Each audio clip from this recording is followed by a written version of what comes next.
जी, अगला प्रश्न बड़ा गंभीर है और समस्त विद्वानों को उसको बड़ी गंभीरता से चिंतन करना, निर्णय पूज्य गुरु जी के हाथ में है।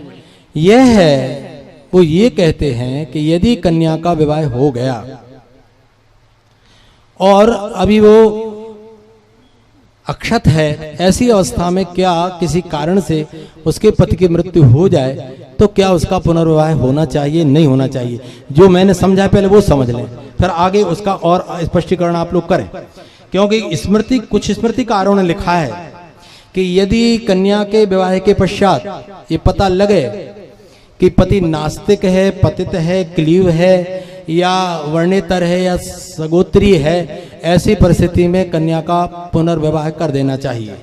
लेकिन ऋग्वेद के प्रथम मंडल के 66वें मंत्र में आया कि लाजा होमानंतर कन्या शब्द ही समाप्त कर दिया। शरणाचार्य जी ने उसकी टीका में लिखा है।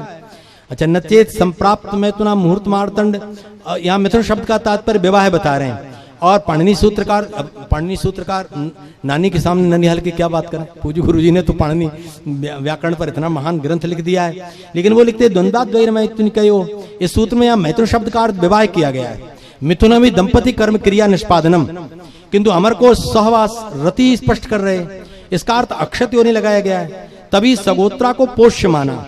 इस सिद्धांत से तो पुनर्विवाह होना था, किंतु नहीं।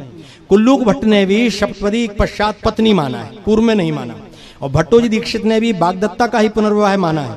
वीर मित्रोदय के संस्कार प्रकरण में भी वशिष्ठ स्मृति का शब्द स्पष्ट आया है कि कुलशील रहे, क्लीव, पतित, अपस्मार रोगी, सगोत्री को वापस लेकर के विवाह का उल्लेख है। यहाँ भी दत्ता शब्द से वागदत्ता माना है, वो पाणी ग्रहण वाली बात नहीं मानते हो। वशिष्ठ स्मृति के इस वचन की पुष्टि शब्द कल्पद्रुम, स्मृति तत्व, अपरार्क टीका, पारस्कर ग्रही सूत्र की, गदाधरी टीका तथा वीर मित्रोदय में मिलता है।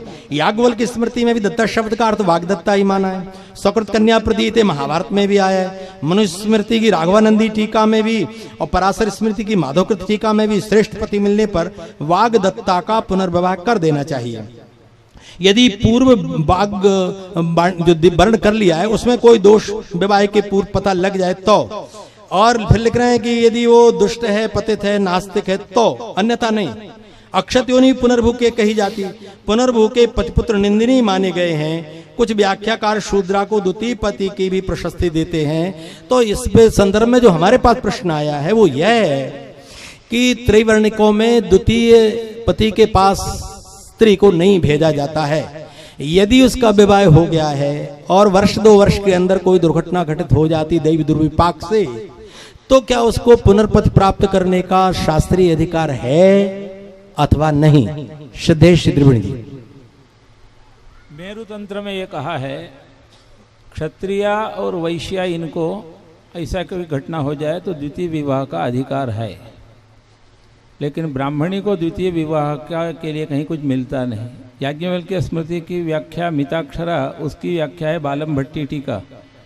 उन सब में ये बताया है कि सप्तपदी विधि के पहले यदि ऐसा कुछ होता है तो द्वितीय विवाह हो सकता है, सप्तपदी के बाद नहीं होता।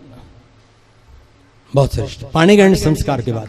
अब इसमें कोई मध्यमार्ग शास्त्र सम्मत हो जिसमें वह कन्या वर्तमान परिप्रेक्ष्य के इस प्रदूषित वातावरण में अपने जीवन को सुरक्षित और गौरवपूर्ण कर सके, इसमें पहले मैं सिद्धेश शुक्ल जी से पूछता हूं, तत्पश्चात निर्णय अध्यक्ष जी का होगा। इसमें जो शास्त्रों में प्रमाण मिलता है और उसके साथ साथ आर्य समाज के लोग भी में उस पर कुछ प्रमाण देते हैं, उसमें मैं रखना चाहूँगा, फिर मैं अपनी बात कहूँगा। विधवा विवाह के विषय में जो है पराशर स्मृति में कुछ स्पष्ट दिया है। नष्टे मृते प्रव्रजिते क्लीवे च पतिते पतौ पंचा स्वापत सुनारीणाम पतिरन्यो विधीयते मृते भरतर या नारी ब्रह्मचर्य व्रते स्थिता सा मृता लभते स्वर्गम यया ते ब्रह्मचारिणः त्रिस्या कोट्यर्ध कोटि चा यानुलोमानि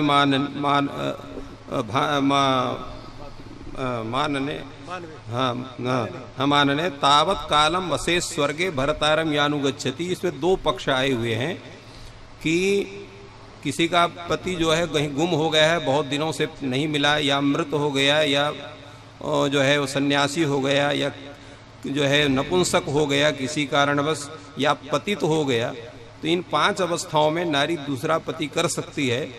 किंतु उसके साथ साथ अगर केवल सामान्य मृत्यु से मरा है, उसमें तो मृते भरतरिया नारी ब्रह्मचर्य व्रते स्थिता सा मृता लभते स्वर्गम ययाते ब्रह्मचरण। इसलिए इनका निर्देश होता है कि वो वागदान से लेकर के और जब तक उसका वो संपूर्ण विवाह संस्कार हुआ है, इस अवस्था में या उसके 1 वर्ष के बीच में, अब चूंकि अन्य स्मृतियों में 1 वर्ष का भी चर्चा है, तो उसका दूसरा विवाह कर सकती है, अन्यथा नहीं।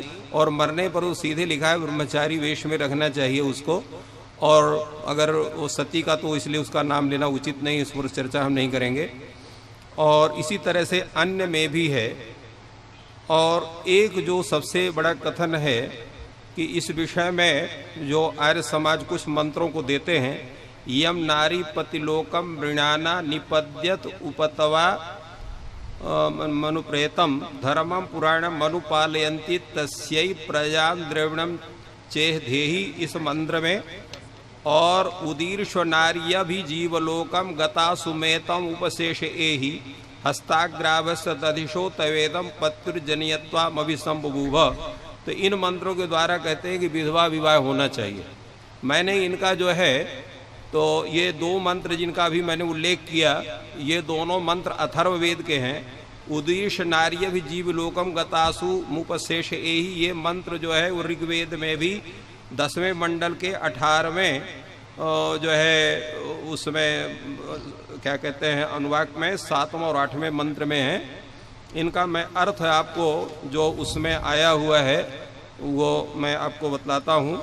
इसमें इसके जो मंत्र में हैं, तो उसमें ये 7 बलेकर ने भी उन्हीं के रूप में अर्थ किया है, किंतु इसका अर्थ ये नहीं है। उसमें यह है कि जो ये आचार्य हैं, जो ये पति है, ये धर्म पत्नी तो प्राणहीन पति के पास जो लेटी हुई है, तो जीवित प्राणियों के पूर्व जो ने किए हैं धर्म और अधर्म का फल जिसमें अनुभव आता है, ऐसे जीव लोग को ध्यान में कर पति के पास से उठ करके जो तुम्हारे ये उसके पति के पुत्र आदि हैं, उनका तुम जो है पोषण करो। इसमें लिखा है कि जो है पति जनित्वम अभिसंबभूव, माने संतान को लक्ष्य करके उससे मिलकर रहे, अर्थात सती मत हो, नियम पूर्वक जो है तपस्विनी का व्रत जीवन करिए, ये उसका अर्थ निकलता है। अब एक प्रश्न ये है कि विवाह क्यों किया जाता है, विवाह करने की क्या आवश्यकता होती है? तो सामान्य हमारे यहाँ जो शास्त्रीय परंपरा है, वो विवाह शारीरिक सुख प्राप्त करने के लिए नहीं होता है। प्रजायै गृह मेधिनाम, यह शास्त्र की आज्ञा है, प्रजा के लिए। तो जिस स्त्री को प्रजा हो गई है, संतति हो गई है, उसको विवाह नहीं करना चाहिए। परंतु जिसको संतति नहीं है, उसको विवाह करना चाहिए कि नहीं करना चाहिए? तो मैं बहुत पहले एक इस विषय पर लेख लिखा था, उसका चूंकि यहाँ पर बड़े बड़े विद्वान हैं, उसका मैं उल्लेख करना चाहूँगा। और उसमें हमारे महाराज श्री जगत गुरु रामानंदाचार्य जी और धर्मशास्त्र के काशी के उद्भट विद्वान आचार्य गणेश्वर द्रविड़ शास्त्री जी बैठे हुए हैं।